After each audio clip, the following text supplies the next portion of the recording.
So the question, can you get bruising 5 months after a procedure?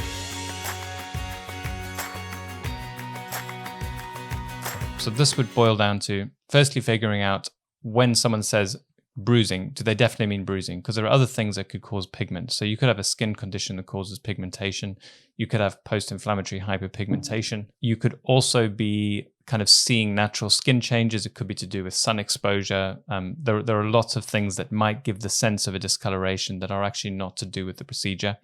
And of course, is the bruising actually from the procedure? Because people knock and bump their faces for all sorts of reasons, and it may be nothing to do with the procedure that you did.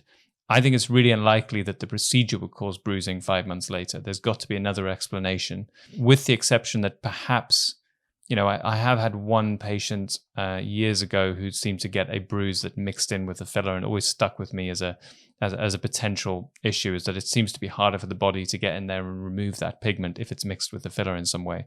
So if you have that situation, potentially that could be related to the procedure. But I think you would have persistent bruising, not a bruise that suddenly occurs after a few months. It would be something that was there the whole way along.